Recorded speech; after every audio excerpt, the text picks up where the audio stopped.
والتين والزيتون وطور سينين وهذا البلد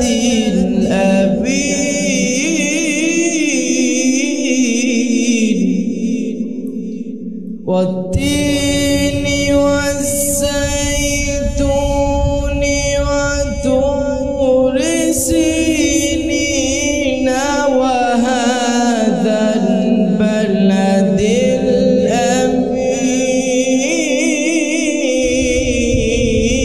الأمين لقد خلقنا الإنسان في أحسن تقويم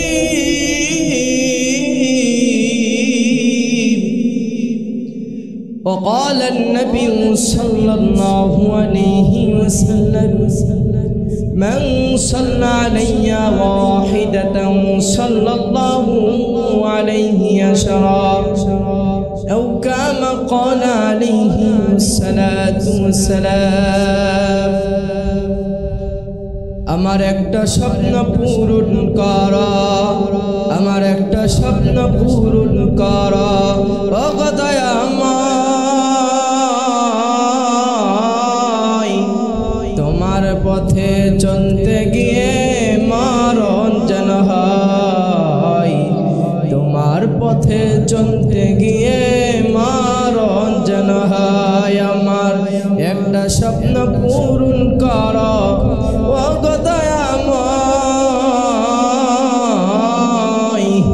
তোমার পথে চলতে গিয়ে মরণ যেন হয় তোমার পথে চলতে গিয়ে মরণ যেন হয় আমি যেন ওটাল থাকতে পারি আল কুরআনের সাথে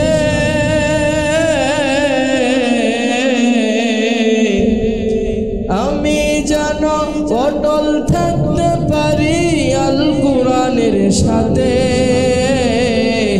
ধৈর্য নিয়ে থাকতে পারি দিন কায়েমের পথে আমায় ধৈর্য দিও মরণ দিও আমায় ধৈর্য দিও মরণ দিও ও গো দয়াময় তোমার পথে চলতে গিয়ে মরণ যেন হয় তোমার পথে চলতে গিয়ে মরণ যেন হয়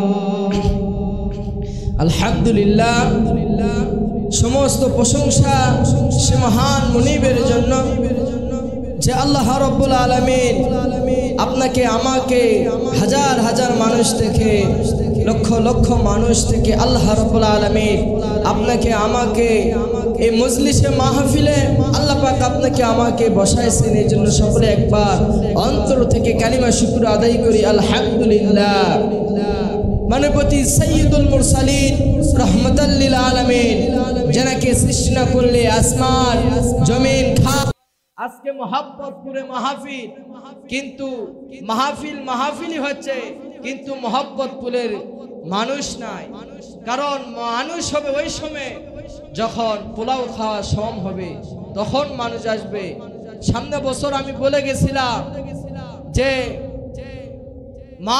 মাহফিল হচ্ছে কিন্তু মানুষ পাওয়া যায় না তো আজকে এইরকমই হচ্ছে আপনারা আত্মীয় স্বজন নিয়ে ব্যস্ত কিন্তু মোহাব্বতপুরে মাদ্রাসায় একটা মাহফিল হচ্ছে মানুষকে জানানোর জন্য বলতেছেন যে অমুকে মাহফিল হচ্ছে ওই গ্রামে কিন্তু অথচ মানুষ নাই তাহলে হতে পারে এজন্য যারা গ্রামের মানুষ দ্রুত আপনারা তাড়াতাড়ি প্যান্ডেলে বসে যান কারণ প্যান্ডেল ফাঁকা থাকলে বক্তারা কথা বলতে পারবে না এজন্য আপনারা সঙ্গে সঙ্গে দ্রুত আপনারা মাহফিলে আল্লাহর জান্নাতের বাগানে প্রবেশ করি মুহতারাম হাজিরিন আল্লাহ রাব্বুল আলামিন কোরআনে কারীমে একটা তেলাওয়াত আমি করছি আল্লাহ রাব্বুল আলামিনের কোরআন পবিত্র কোরআন আল্লাহ রাব্বুল আলামিন কোরআনে কারীমে বলে দিয়েছেন, ইন্নামাল মুমিনুনা আল্লাযীনা ইযা যুকিরাল্লাহু ওয়াজিলাত কুলুবুহুম ওয়া ইযা তুলিয়াত আলাইহিম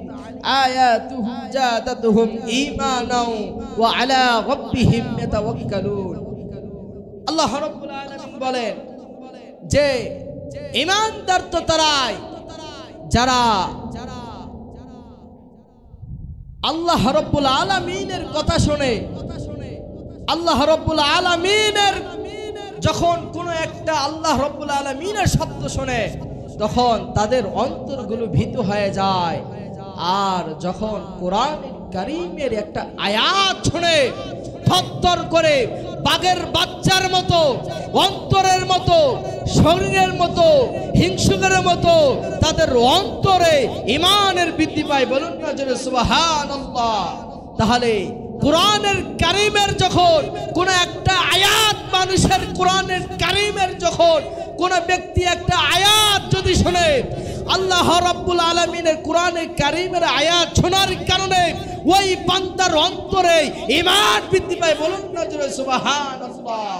মুহতারাম হাজিরিন, তাহলে ঈমান তার বৃদ্ধি হবে কিভাবে?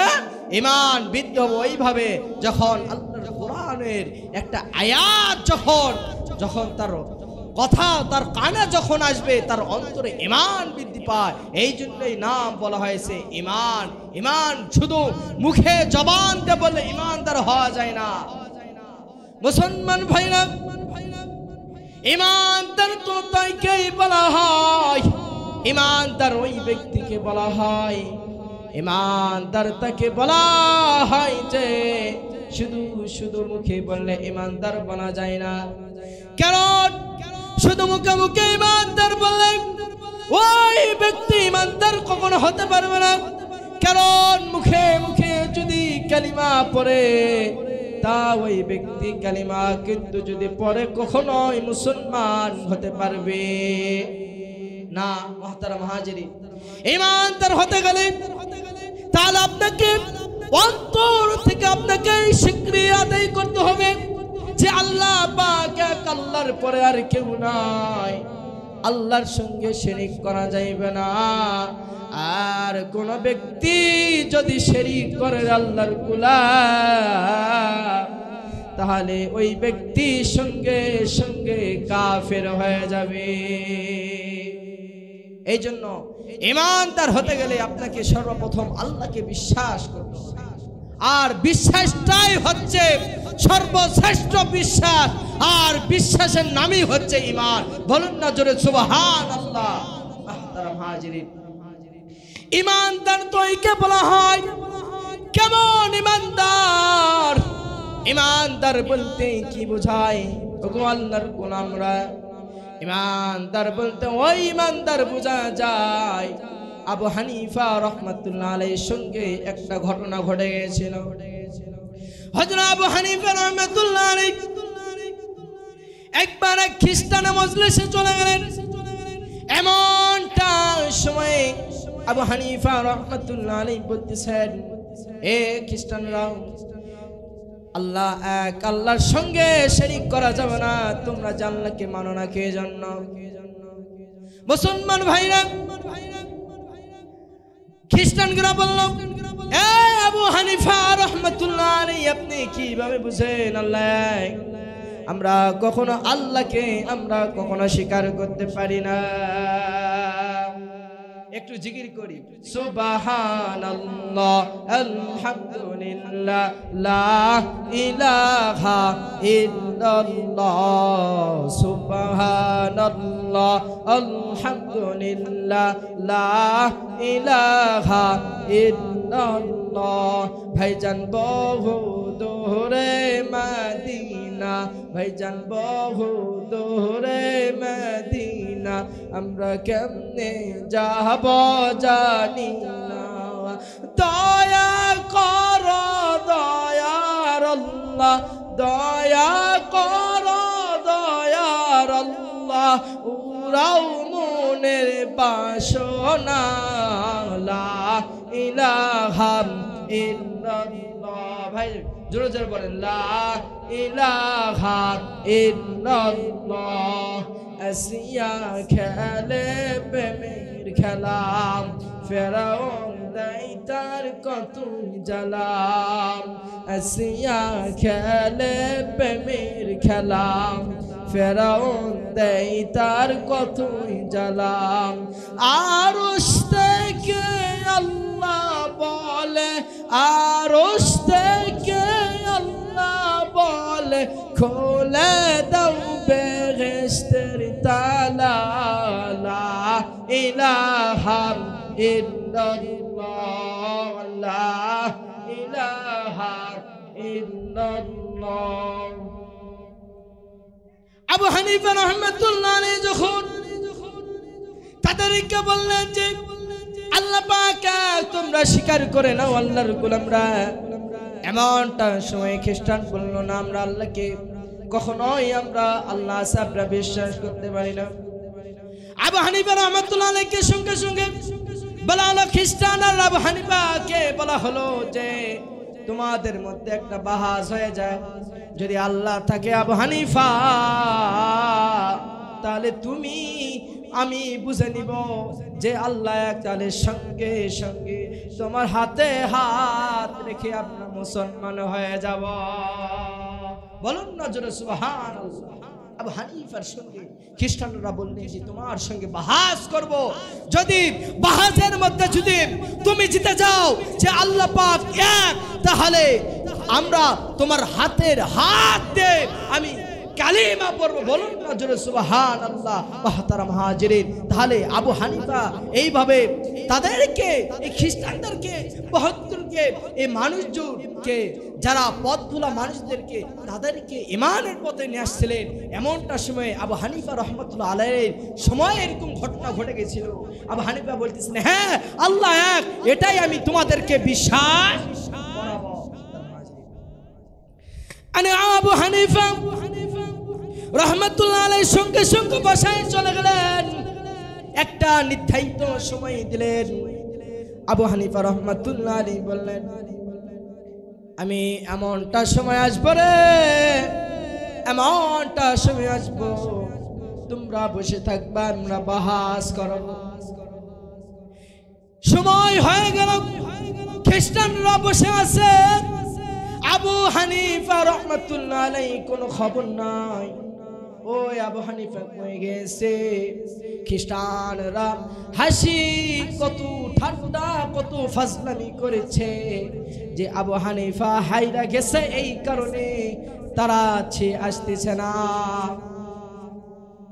আবু হানিফা রাহমাতুল্লাহ আলাইহি এইবারে বলতেছেন, আবু হানিফা রাহমাতুল্লাহ আলাইহি যখন বাড়ি থেকে খ্রিস্টানে মজলিসে যখন রওনা দিবে রে, এমনটা সময়ে মাঝখানে নদী পড়ে গেল।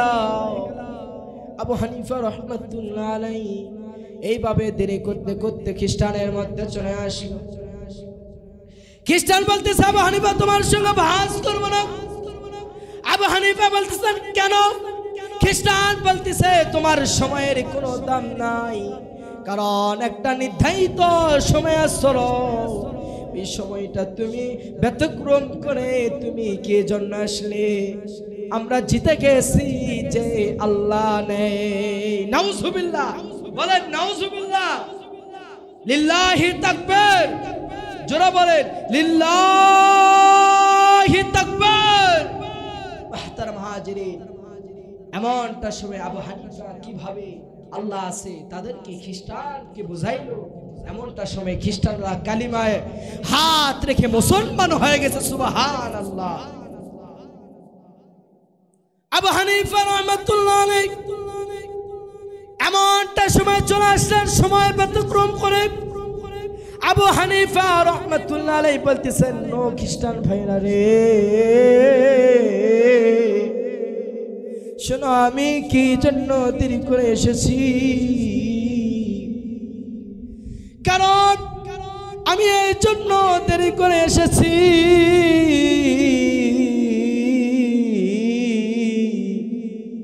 মাঝখানে নদী পড়ে গেছিল, নদীর পথে কোনো মাঝি নাই, কোনো নৌকা নাই, কোনো গাছ নাই, কোনো কিছু নেই। কেমনে আমরা আসবো? আমি কেমনে আসবো জানি না, কেমনে আসবো। এমনটা সময় কোথায় যেন গাছ চলে এসলো।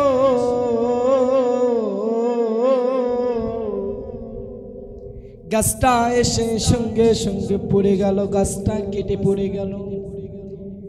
আবার ওই গাছটা আমি চোখের মধ্যে দেখতেছি গাছটা নৌকা হয়ে গেল।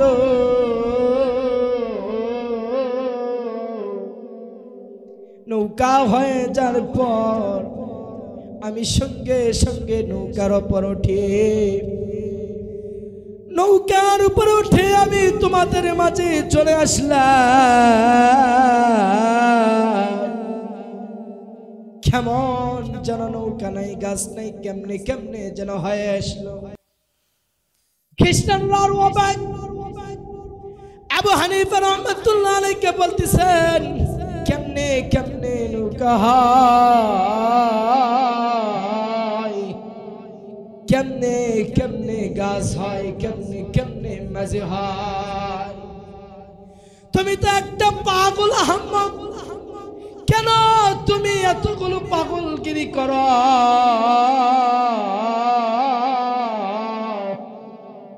ও আবু হানিফা, তুমি এত পাগল কেন? আবু হানিফা রাহমাতুল্লাহ আলাইহি বলতেছেন, ওরে খ্রিস্টান, আমি পাগল না রে, আমি পাগল না। খ্রিস্টান রে, পাগল হচ্ছে তোমরা। বলেন না জোরে সুবহানাল্লাহ। পাগল হচ্ছে কারা? খ্রিস্টান। খ্রিস্টান জানেন না যে আবু হানিফা রাহমাতুল্লাহ আলাইহি তিনার একটা পরীক্ষা ছিল। সুবহানাল্লাহ। দেখেন আবু হানিফা কি রকম তাদের বুদ্ধি ছিলেন। বলেন আর একবার জোরে তাকবীর দেন, লিল্লাহি তাকবীর, লিল্লাহি তাকবীর। আমার মরণের আশার কথা শুনে গেছো ভুলে,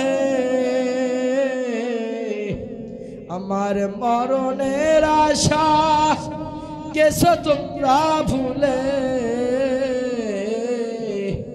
কেমনে থাকবে যাব তো মরে। আল্লাহু আকবার। আবু হানিফা রাহমাতুল্লাহ আলাইহি বলতেছেন, খ্রিস্টানরা শোনো শোনো, আমি পাগল না রে, পাগল তোমরাই। কারণ নৌকা যেমন এক লোক ছাড়া নৌকা যেমন হয় না, গাছ যখন না উইলে গাছ হয় না, যেমন একটা মানুষ ছাড়া গাছ কাটা যায় না রে, তেমনি এই আমার রব্বুল আলামিন, আমার মালিক, আমার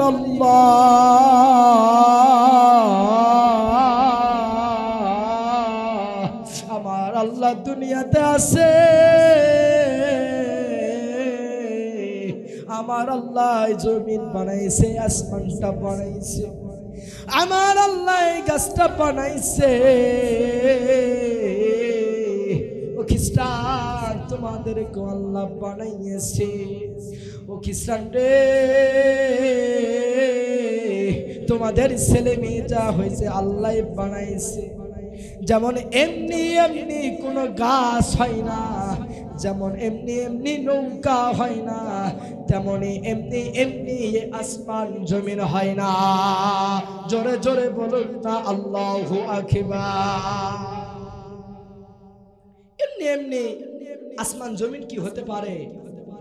এই এমনি এমনি গাছপালা কি হতে পারে? অবশ্যই একজন আছে। খ্রিস্টানরা বুঝে গেল যে না, আল্লাহ পাক আছে। সঙ্গে সঙ্গে আবু হানিফা রাহমাতুল্লাহ আলাইহি হাতে হাত রেখে মুসলমান হয়ে গেছে। জোরে বলুন না আল্লাহু আকবার।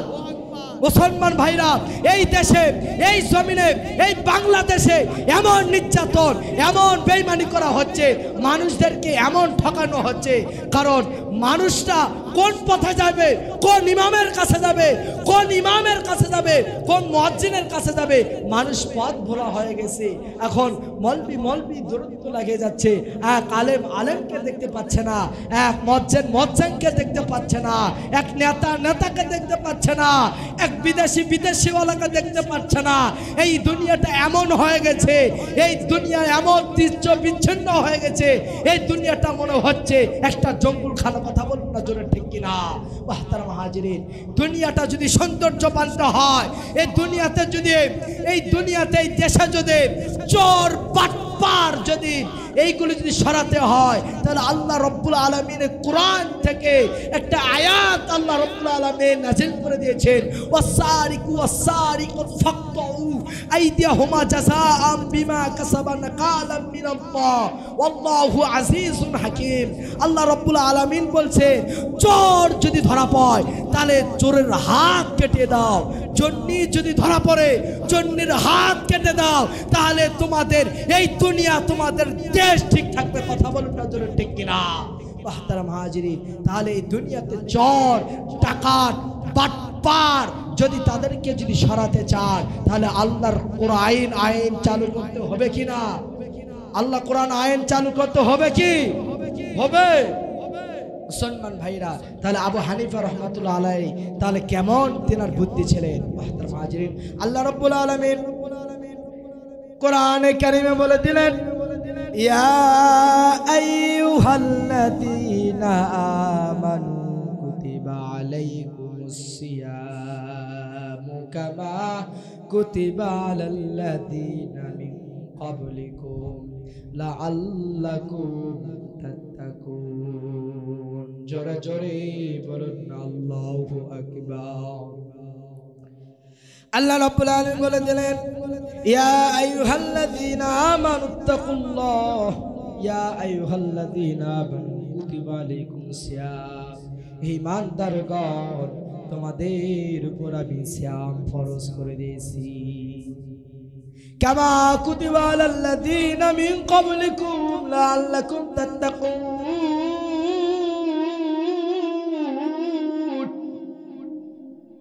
হে ঈমানদাররা, তোমার প্রতি তোমাদের জন্য সিয়াম ফরজ করে দিয়েছি রে। শুধু তোমাদের জন্য না, তোমাদের জন্য না, তোমাদের পূর্ববর্তী নবী, তার নবীর প্রতি আমি নবীর উম্মতের জন্য আমি সিয়াম ফরজ করে দিয়েছি। শুধু তোমাদের জন্য না, সমস্ত নবীর উম্মতের জন্য সিয়ামটা ফরজ করে দিয়েছি, লাআল্লাকুম তাত্তাকুন।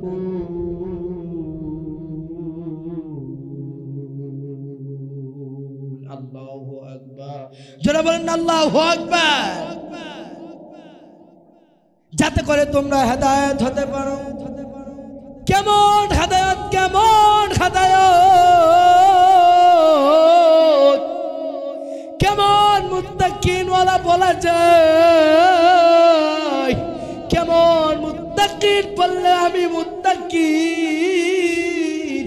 কেমন আমি খাঁটি মুসলমান,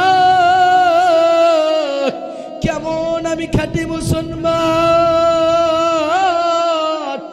আল্লাহ পাক রব্বুল আলামিন বলে দিয়েছেন, উদখুলু ফিস সিলমি কাফা, যাতে করে তোমরা পুরোপুরি ভাবে মুসলমান হতে পারো, পুরোপুরি করে তোমরা পুরোপুরি ভাবে তোমরা ইসলামের পথে ঢুকে পড়ো, আমার দ্বীনের রাস্তায় তোমরা পুরোপুরি ভাবে ঢুকে পড়ো। শুধু তুমি নিজের জন্য দ্বীন কায়েম করতে চাও, হবে না, তোমার জন্য দ্বীন কায়েম হবে না। যেই রকম রমজান মাসে রোজা পাইলে মনে হচ্ছে রমজানটা রাখলাম, আর জীবনে আমি কোনদিন গুনাহ খাতা আমি করব না। রমজান মাস পাইলাম, একটু কোরআনটা পড়ি, কিন্তু কোন বেঈমান, কোন নাস্তিক, কোন কাফের, কোন মুনাফিক কোরআন শরীফ পড়ে না। কোরআন কেন কোরআন? কোরআনটা কি জিনিসটা বেঈমান? ও বেঈমান, কোরআনটা কি জিনিসটা একটু চিন। কোরআন তোমাদেরকে কি সাক্ষী দেয়? একটা কোরআন শিখ, তুই কোরআনের আয়াতের একটা শব্দ শিখ। কোরআনের যদি একটা তুই আয়াতের শব্দ যদি তুই একটা অর্থ বুঝিস, আমার বিশ্বাস তাহলে তুই খাঁটি একজন মুসলমান হতে পারবি। কথা বলেন না জোরে, ঠিক কিনা? তুমি যদি নিজে যদি কোরআনের আয়াত অর্থ যদি বোঝো, তাহলে তুমি একজন খাঁটি মুসলমান হতে বাধ্য হবে। কথা বলুন না জোরে, ঠিক কিনা? মুসলমান ভাইরা, রমজান মাস পাইলাম, একটু কোরআনটা পড়ি। না না, নিজের জন্য ব্যস্ত, স্ত্রীর জন্য ব্যস্ত, সন্তানের জন্য ব্যস্ত। কেন তুমি ব্যস্ত?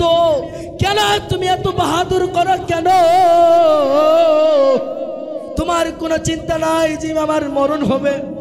তোমার কোনো চিন্তা নাই আমার যে হায়াত শেষ, আমার হায়াত শেষের দিকে।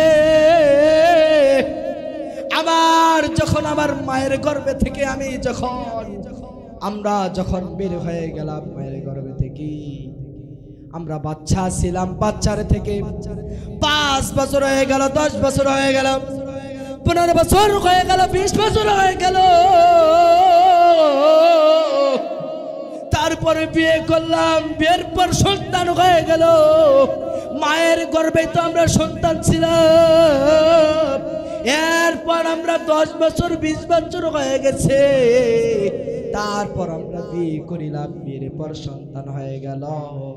তারপরও আমাদের কোনো চিন্তা নাই, ধারণা নাই যে আমি মাসুম বাচ্চা ছিলাম, মাসুম বাচ্চার থেকে আমি বৃদ্ধ হয়ে গেলাম, ঠিক কিনা? আমি বৃদ্ধ হয়ে গেলাম, আমার চুলগুলো পেকে গেছে,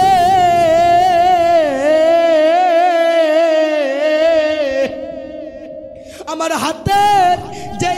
হাতের যেই চামড়াগুলো ছিল, এই হাতের চামড়াগুলো আমাদের নরম হয়ে গেছে।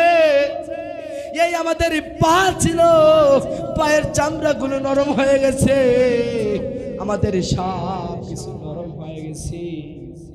কেন আমরা আল্লাহর পথে আসি না? আল্লাহ বলে দিলেন, ইয়া আইয়ুহাল্লাযীনা আমানু তাকুল্লাহা হাক্কা তুকাতিহি ওয়া লা তামুতুন্না ইল্লা ওয়া আনতুম মুসলিমুন।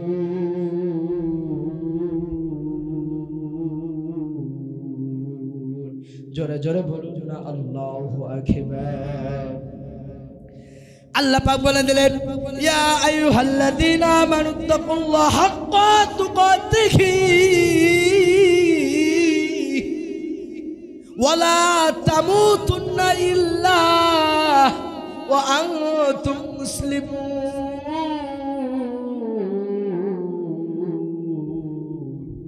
হে ইমানদাররা, তোমরা আমাকে ভয় করো, তোমরা তাকওয়া অর্জন করো, হাক্কা তুকাতিহি ওয়া লা তামুতুন্না।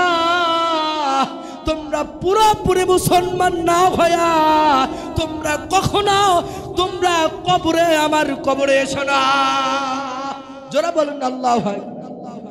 আর এইদিকে বেঈমান মনে করে আমি কবরে গেলে কত নাজ নেয়ামত পাইব, আমি কত মানুষের জন্য দান করিলাম, কত মানুষের জন্য আমি মায়া করিলাম, মমতাজ করিলাম। শুধু নামাজ না পড়লে কি হবে? আমি তো জান্নাতে যাইতে পারবো। আল্লাহ তো বলেছে মুসলমান হইলে একদিন না একদিন জান্নাতে যাইতে পারবো। হ্যাঁ, অবশ্যই জান্নাতে যাইতে পারবি। তোর বাটুম ফাটাইয়া তারপর তোকে জান্নাতে দিবে। কথা বলুন না জোরে, ঠিক কিনা? তোর বাটাম যখন ফাটাইবে না, তার আগে তুই বেঈমান মনে করবি তোর জান্নাত নাই। আছে? ওর জান্নাত আছে? ওর জান্নাত নাই। ওর জান্নাত জন্য কি হয়ে গেছে? হারাম হয়ে গেছে। তুমি দুনিয়াতে করো বাহাদুরি, উতে উতে করো তুমি নেংটা চুরি। কথা বল না, ঠিক কিনা? তুমি দুনিয়াতে করো বাহাদুরি, ওতে ওতে করো তুমি ন্যাংটা চুরি। তুমি যখন পড়িবে ধরা, তুমি যখন পড়িবে ধরা, তখন তোমার হবে না সেই মায়া, হবে তারপর মায়া। চোর ধরা পড়লে তারপর মায়া করা হয়, তাকে হাত পা পিটিয়ে ভেঙে দেওয়া হয়। কথা বলুন না জোরে, ঠিক কিনা? মুসলমান ভাইরা, তাহলে মূল ঘটনার মধ্যে চলে যাই। আমার পর আরো অনেক বক্তারা আছে। মাহতারাম হাজরিন ও আল্লাহর গোলাম, আমরা তো মুসলমান হয়েছি, তাকওয়া কি জিনিস জানি না। তাকওয়া বলতে কি জিনিস বোঝায়, একটা মূল ঘটনার মধ্যে পড়ে গেলাম, চলে গেলাম। আল্লাহর গোলাম, তাকওয়া কি জিনিস বোঝায়? তাকওয়া ওই জিনিসটা বোঝায়। হযরত ওমর রাদিয়াল্লাহু তাআলা আনহুর জামানায় কেমন তাকওয়া ছিল।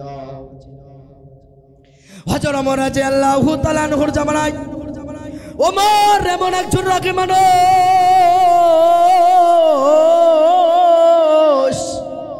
এমন রাগী মানুষ, তাই সে যদি রাস্তাতে যায় 40 দিন শয়তান সে রাস্তাতে হাঁটে না। কথা বলেন না জোরে, ঠিক কিনা? সে রাস্তাতে হাঁটে। আমার এমন মানুষ, গরমি মেজাজ মানুষ, তার চোখ দেখলে যদি একবার রাগান্বিত হয়ে যায়, তার চোখ দেখলে ফেরাউন সুদ্ধা, নমরুদ সুদ্ধা, যে এত মানুষ আছে সবাই ভয় পায়। কারণ ওমর এমন রাগিত মানুষ, রাগিত মানুষ। নবীকে হত্যা করার জন্য চলে গিয়েছিল, নবীকে মারার জন্য, কাল্লা 2 ভাগ করার জন্য ওমর রাদিয়াল্লাহু তাআলা আনহু গিয়েছিলেন। কিন্তু আল্লাহ পাকের হেদায়েত ছিলেন তার প্রতি। এই জন্য নবী রাসূলুল্লাহ সাল্লাল্লাহু আলাইহি সাল্লাম বলেছেন, আমার পরে যদি কোনো নবী হয় তাহলে হযরত ওমর রাদিয়াল্লাহু তাআলা আনহু। জোরে সুবহানাল্লাহ। মাহতারাম হাজরিন, কখনো নবী করিম সাল্লাল্লাহু আলাইহি সাল্লাম কখনো কোনো মানুষের সঙ্গে বেঈমানি করেনি। পানি নেওয়ার জন্য যখন যাচ্ছে, বৃদ্ধ মানুষ পানি উঠাইতে পারছে না।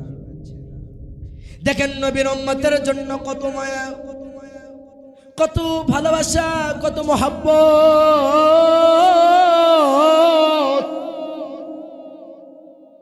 নবী ওই বৃদ্ধ মানুষ যখন কুয়ার মধ্যে, কূপের মধ্যে পানি নেওয়ার জন্য যাচ্ছে,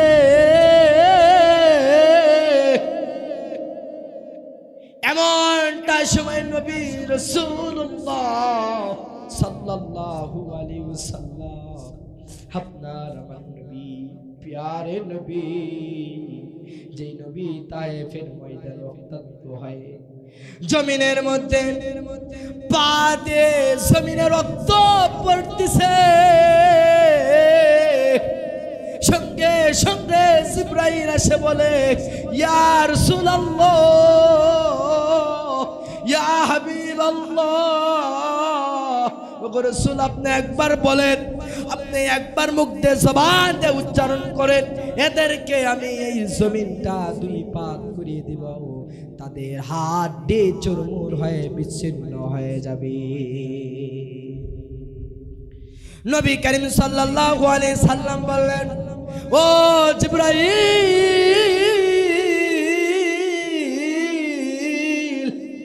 না না, এরা বুঝে না, এরা অবুঝ, এরা বুঝে না, এরা অবুঝ, এরা বুঝে না। দেখেন নবী করিম সাল্লাল্লাহু আলাইহি সাল্লামকে তায়েফবাসীরা এত কষ্ট দিল, তারপর নবীর জবান দিয়ে বদদুয়া বের হয়নি। কিন্তু আমাদের সমাজে, বর্তমান সমাজে, মা বাবা ছেলে যদি একটা যদি দুষ্টামি করে, মা বলে তুই রাস্তায় পড়ে মারা যাস, তোর মতো ছেলের দরকার নাই। বলুন না নাউজুবিল্লাহ। আরে তোর ছেলে রাগ করছে, একদিন তোর জন্য জীবন দিতে রাজি। কারণ ছেলে মেয়ে রাগ করতে পারে, কিন্তু ছেলে মেয়েকে মহব্বত ভালোবাসা দিতে হবে। ছেলে মেয়েদেরকে তোমাকে বলতে হবে যে বাবা তুমি এমন কাজ করো না যে তোমার প্রতি আল্লাহ তোমার প্রতি যেন অসন্তুষ্ট হয়।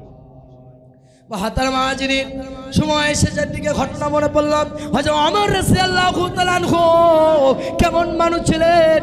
হযরত ওমর রাদিয়াল্লাহু তাআলা আনহু এমনটা সময়ে অদ্ভুত জিনিস দেখলেন। এক ব্যক্তির কাছে যায় বললেন, তাকওয়া কি জিনিস, তাকওয়া কি জিনিস। ওমর রাদিয়াল্লাহু তাআলা আনহু বুঝে গেছি। এমনটা সময় নবী করিম সাল্লাল্লাহু আলাইহি সাল্লাম ওমরকে কিভাবে শিক্ষা দীক্ষা দিয়েছেন, বলেন না জোরে সুবহানাল্লাহ। নবী করিম সাল্লাল্লাহু আলাইহি সাল্লাম ওমরকে এমন শিক্ষা দিয়েছেন যে ওমর একবার যদি রাগান্বিত হয়ে যায় তার ছেলেকেও কোনো রক্ষা দেয় না। কথা বলেন না জোরে, ঠিক কিনা? একদিন ওমর রাদিয়াল্লাহু তাআলা আনহু এক জায়গায় দিচ্ছেন, এমনটা সময়ে প্রিপারেশন লেগে গেল। এক রাখাল বসে আছে, বকরি চালাচ্ছে। ওমর বলতেছে যে আমি দেখি তো, এই আমার আল্লাহর বান্দাকে পরীক্ষা করি। ওমর রাদিয়াল্লাহু তাআলা আনহু বলতেছেন, ও রাখাল, তুমি এই বকরি চালাচ্ছ কেন? বলে, আমি বকরি চালাই কারণ আমার মালিক আমাকে হুকুম দিয়েছে, আমার ছেলে মেয়ে আছে, এই কারণে আমি চালাই, যাতে করে 2 টাকা ইনকাম করি আমার ছেলে মেয়েকে খাওয়াইতে পারি। আমার রাজা আল্লাহ তাআলা বলতেছেন, ও রাখাল, আমাকে খুব ক্ষুধা লাগছে, আমাকে একটু দুধ পান করাও।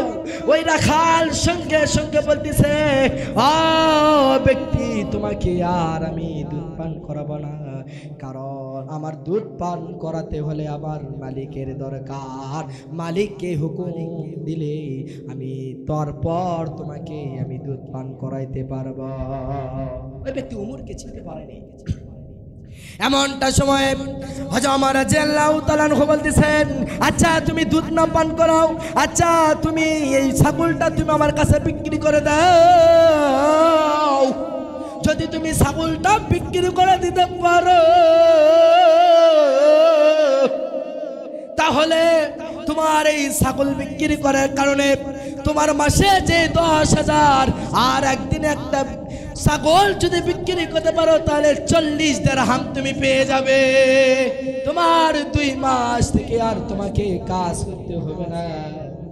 সঙ্গে সঙ্গে ওই ব্যক্তি বলে দিলেন, ও ভাইজান, তুমি যদি বলতেছ আমার মালিক দেখবে না আমি ছাগল বিক্রি করে দিব রে, কিন্তু আমার তো আল্লাহ দেখতেছেন। বলেন না সুবহানাল্লাহ।